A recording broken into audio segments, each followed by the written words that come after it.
Nyatanya Allah karena Muhammad, zahirnya Muhammad karena Allah. Nyatanya zat karena sifat, nyatanya sifat karena zat. Satu dia itu. Maka itu yang disebut namanya Ahmad, itu yang batin. Muhammad yang zahir. Ya, nah, lihat Ahmad.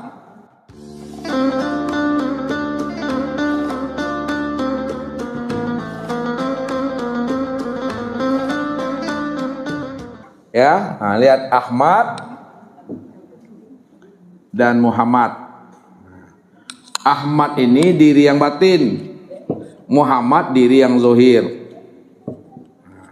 Ahmad itu hurufnya apa tuh? Alif, alif ha, apa lagi? Mim, dal. Nah, lihat alif ha ini, inilah Allah. Alif itu awalnya Allah, ha itu akhirnya Allah. Dalam lafaznya Allah. Sedangkan mim dal ini adalah Muhammad. Mim ini awalnya Muhammad, dal ini akhirnya Muhammad. Jadi Allah dan Muhammad. Zahir batin tuh. Ya. Nah, itu Ahmad sempurna dia. Ya, maka Muhammad ini yang zahir. Nah, kenalah itu. Dia yang Ahmad, dialah yang Muhammad. Dia yang memuji, dia pula yang dipuji. Dialah yang memuji dirinya sendiri, tidak ada siapa-siapa itu. Itu yang dikatakan, yang memuji itulah yang dipuji, yang disembah itulah yang disembah. Maka dijazamkan di dalam hati, al-abid wal ma'bud wahid. Artinya al-abid wal ma'bud wahid, yang menyembah dengan yang disembah satu. Itu yang Allah maksud, ya. Wa an'buduni hadza siratal mustaqim. Akulah yang menyembah dan memuji diriku sendiri. Inilah jalan yang lurus itu. Ya. Nah, kalau tidak paham Bapak Ibu, ya, yang menyembah dan yang sembahannya dia, jangan sampai ada keakuan diri Bapak Ibu yang merasa diri Bapak Ibu itu yang menyembah.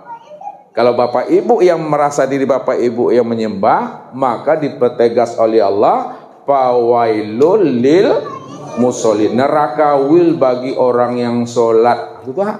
Neraka wil bagi orang yang sholat. Maksudnya bagi orang yang merasa dirinya lah yang berbuat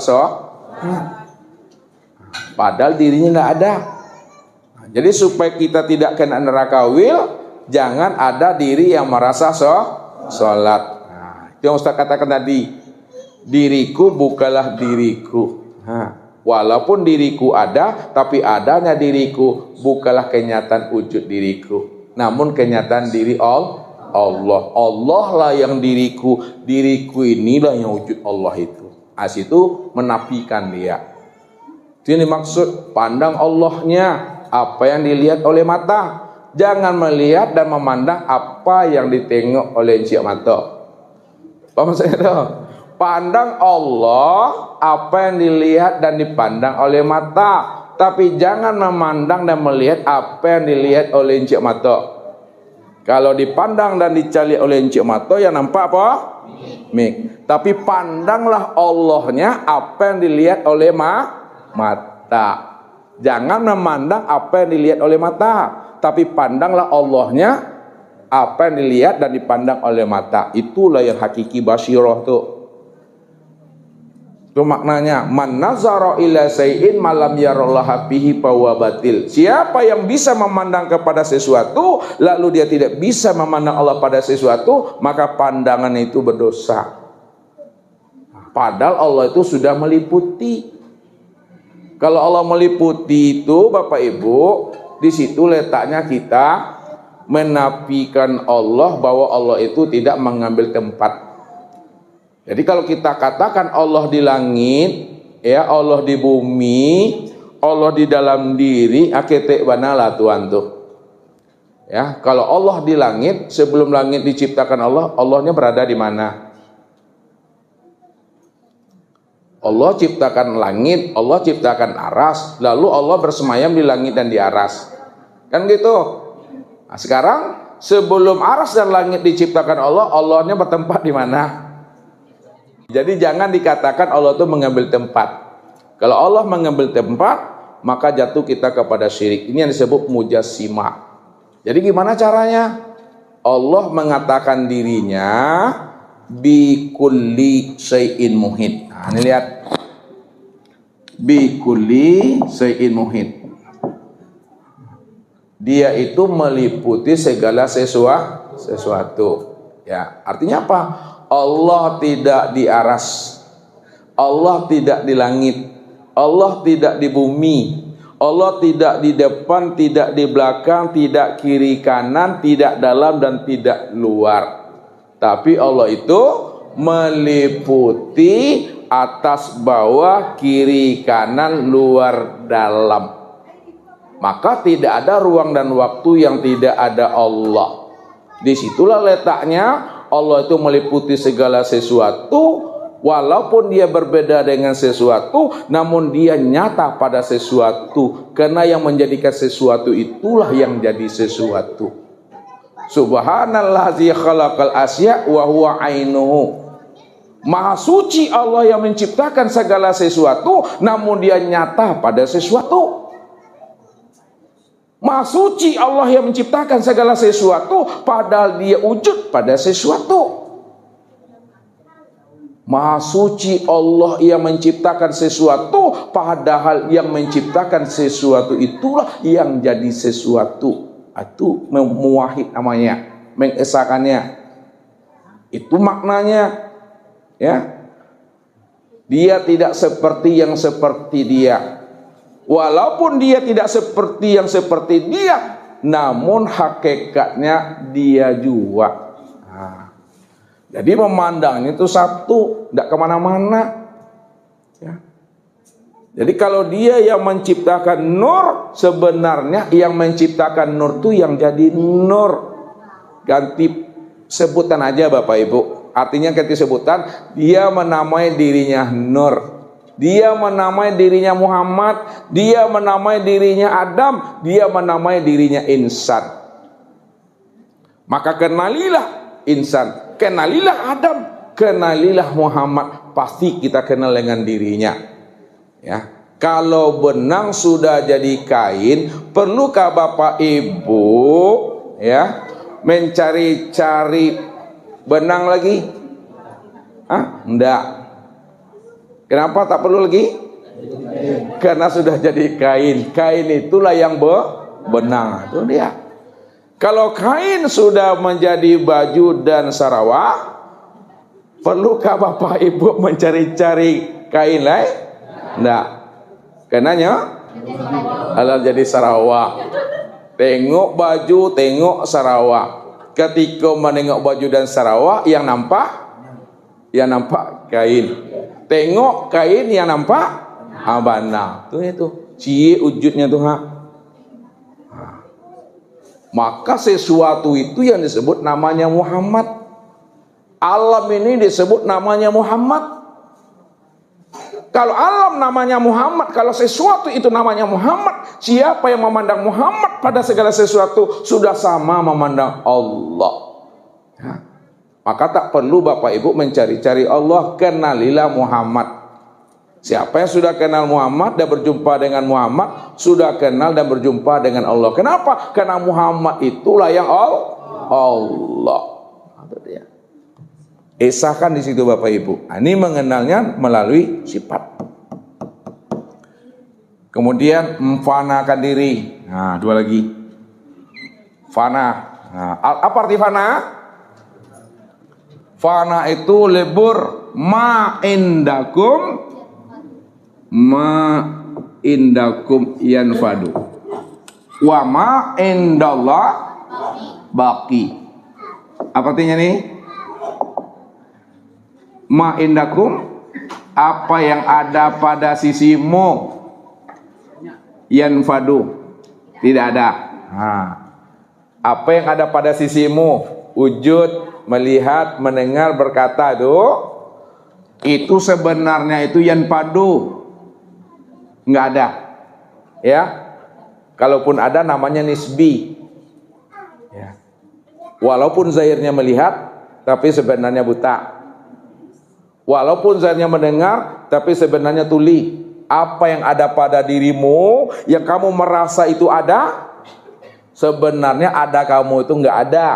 Tuh yanfadu.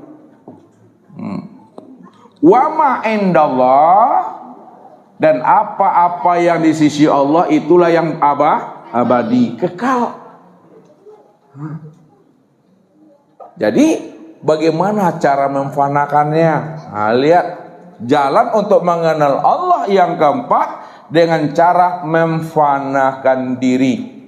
Diri Bapak Ibu, nih, diri Bapak Ibu itu, nah lihat, ada unsurnya tubuh, hati, apa lagi?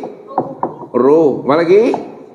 Sir. Nah, lihat memfanakannya. Fanakan tubuh ke dalam hati. Ya, fanakan tubuh ke dalam hati, maka kelihatanlah hati yang berbuat. Sekarang fanakan pula hati ke dalam ruh, maka kelihatan pula ruh yang berbuat. Fanakan ruh ke dalam sir, maka nyatalah sir yang berbuat. Nyatakan sir, fanakan sir ke dalam zat, maka nyatalah zat yang berbuat. Maka nyatalah kudrat dan iradat zat. Ini lihat, nyatalah kudrat dan iradat zat pada sir, maka kelihatan sir yang berbuat. Nyatanya sir pada ruh, maka terlihatlah ruh yang berbuat. Nyatanya ruh pada hati, maka terlihatlah hati yang berbuat. Nyatanya hati pada tubuh, maka kelihatanlah tubuh yang berbuat. Sekarang kita fanakan dia dalam pandangan i'tiqad kita. Apa yang diperbuat oleh tubuh, bergerak dan dia melihat dan mendengar, sebenar-benarnya tidak lain nyatanya perbuatan zat. Ini dia. Seorang lagi, apa yang diperbuat oleh tubuh itu sebenar-benarnya nyatanya perbuatan zat. Nah, jadi memandangnya itu sehabis-habis pandang, ya. Mengawaknya tuh sehabis-habis kawak. Betul-betul yang terpandang, yang tertilik dalam pandangan hati dan jiwa kita itu tidak lain zat itu semata-mata yang berdiri dengan dirinya sendiri. Jadi kita perlu melakukan tarki wa tanazul itu selalu. Nah, tarki itu, apa yang katakan tarki wa tanazul? Tarki itu dari bawah ke atas. Kalau zat ke tubuh, namanya tanazul. Itu memandangnya. Ya, coba kita ulang lagi. Nyatanya gerak tubuh karena nyatanya gerak hati karena ruh. Nyatanya gerak ruh karena sir. Nyatanya gerak sir karena zat. Nyatanya gerak kudrat dan iradat zat pada sir, maka kelihatan sirlah yang berbuat. Nyatanya gerak sir pada ruh, maka nyatalah ruh yang berbuat. Nyatanya gerak ruh pada hati, nampaklah hati yang berbuat. Nyatanya gerak hati pada tubuh, maka nampaklah tubuh yang berbuat. Sekarang kita fanakan dalam pandangan batin kita, i'tiqad kita. Apa sebenarnya yang diperbuat oleh tubuh, bergerak, ya, berjalan, duduk dan diam, melihat dan mendengar, berkata, itu sebenarnya nyatanya perbuatan gerak zat. Apa dasarnya itu? Wallahu khalaqakum wa ma ta'malun. Allah lah yang menciptakan kamu zahir batin, dan apa-apa yang kamu perbuat. Itulah maknanya yang dikatakan oleh Nabi, la tataharrakun zarrah illa biiznillah. Tidak bergerak benda sebesar zarah kalau tidak nyatanya kudrat iradat Allah itu semata-mata. Disitulah kita paham diri kita itu tidak ada la haula wala quwata illa billah. Maka pada saat Rasulullah dengan kaum muslimin ya terdesak mundur oleh orang-orang kafir, maka disitulah turunlah perintah Allah kepada Rasulullah untuk mengambil segenggam pasir yang bercampur batu untuk dilemparkan kepada orang kafir tadi. Apa firman Allah kepada Rasul? Wa ma ramaita iz ramaita walakinnallaha rama. Tidaklah engkau yang melempar hai Muhammad ketika engkau melempar, tapi akulah hai Muhammad yang melempar pada saat engkau melempar. Bisakah Rasulullah melempar kalau tidak ada kudrat? Kalau tidak ada iradat? Kalau tidak ada sama basar kalau ilmu kudrat hidayah? Tidak bisa. Dia melempar karena ada kudrat. Nah, siapa kudrat? Kudrat itu aku, kata Allah. Aku yang kudrat. Maka zahirnya Muhammad yang melempar, pandangan zahir nampak Muhammad, pandangan batin nampak Allah. Maka pandanglah Allahnya pada saat melempar. Pandang Allahnya. Situlah geraknya itu. Itu yang dimaksudkan ma indakum yanfadu wa ma indallahi baqi. Kul kullu. Itu dia. Kul kullu min indillah. Apa artinya nih? Katakanlah hai Muhammad, tiap-tiap sesuatu itu datang dari aku, kata Allah. Aku yang melempar, tidak ada dirimu. Itu maksudnya Tuhan. Tak ada siapa-siapa, aku cuma yang ada. Ini mempanahkan namanya, menafikan diri. Nah, sekarang jalan ma'rifatullah yang terakhir. Jalan yang terakhir adalah jalan yang paling mudah. Ya, jalan yang paling senang. Ya, jalan yang paling laju, jalan yang paling cepat, itulah dengan jalan mengenal nur. Nah, kita lihat lagi. Nih, terakhir. Ya, nur. Allah itu kan batin, Bapak Ibu. Batin apa artinya? Tersembunyi. Walaupun Allah itu batin tersembunyi, namun dia ada. Namun dia wujud. Ketika Allah ingin mengenal dirinya, ketika Allah ingin menyaksikan dirinya, maka dia menzahirkan dirinya. Ketika dia menzahirkan dirinya, maka sesuatu yang zahir dari dirinya itu yang disebut namanya dengan nur. Nur inilah tempat memandang diri Allah. Ya, kalau tidak ada nur, maka Allah itu belum bisa dikenal. Kalau tidak ada nur, Allah tak bisa dilihat dan disaksikan. Baru Allah bisa dikenal, dilihat dan disaksikan setelah dia menzohirkan dirinya, mentajalikan dirinya berupa nur, barulah dia bisa dikenal dan disaksikan. Sekarang nur itu sudah jadi batang tubuh Bapak Ibu. Sekarang nur itu sudah menjadi sekalian ruh Bapak Ibu. Tubuh kita ini asalnya nur. Ruh kita juga asalnya nur. Ini yang dikatakan oleh Nabi, kullu syai'in yarji'u ila as-solihi. Tiap-tiap sesuatu, tiap-tiap tubuh, tiap-tiap ruh kembalikan kepada asalnya. Dia nur.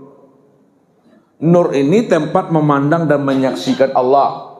Nur ini tempat melihat Allah. Sekarang nur itu jangan Bapak Ibu cari lagi. Nur itu sudah jadi batang tubuh. Nur itu sudah jadi ruh. Kalaulah nur itu sudah jadi batang tubuh dan ruh, maka sebenarnya tubuh dan ruh kita inilah yang dikatakan nur. Siapa namanya? Itulah yang disebut namanya Muhammad.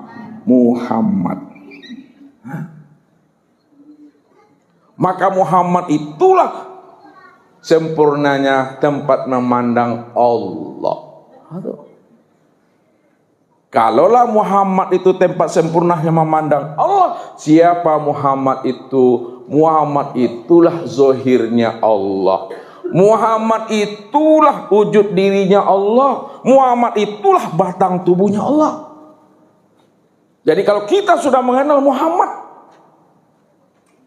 zahirnya Allah, batang tubuhnya Allah, wujud dirinya Allah, maka sempurnalah pengenalan Bapak Ibu mengenal Allah. Itu yang dimaksud, yang dikatakan oleh Rasulullah kepada Umar.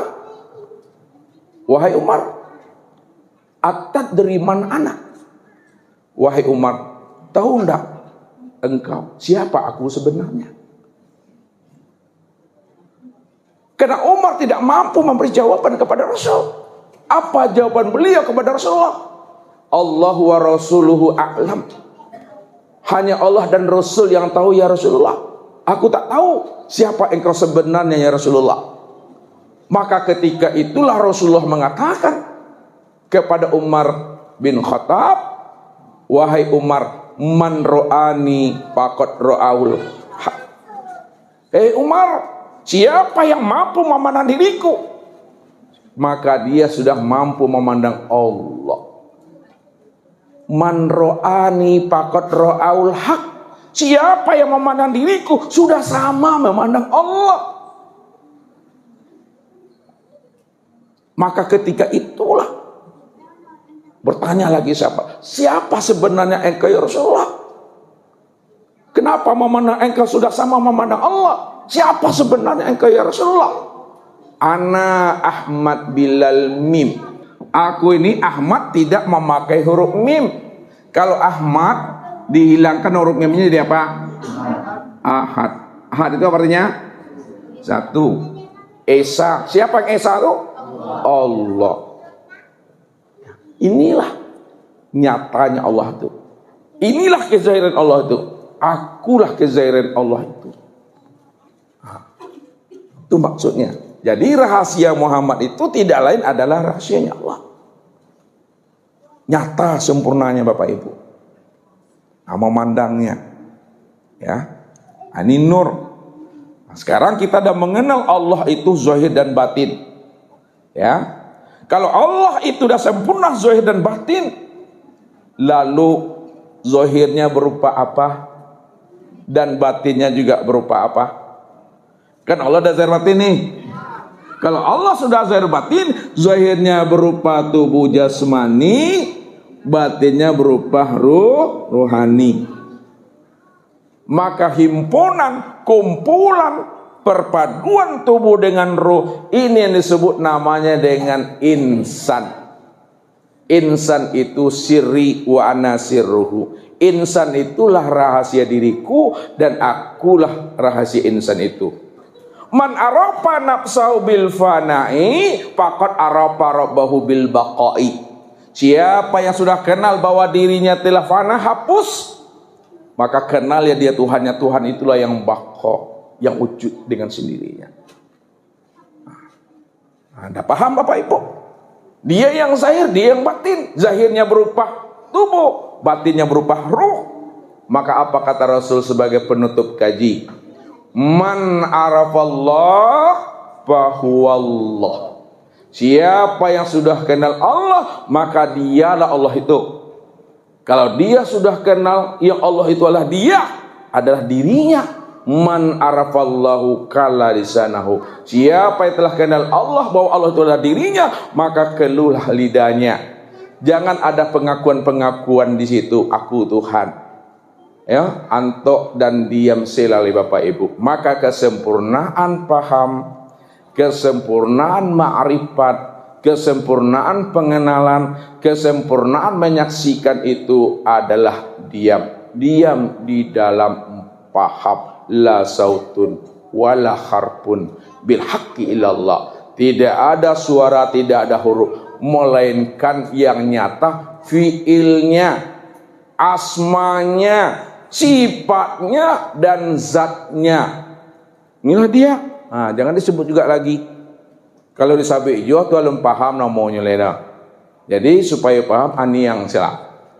Ya, assalamualaikum warahmatullahi wabarakatuh.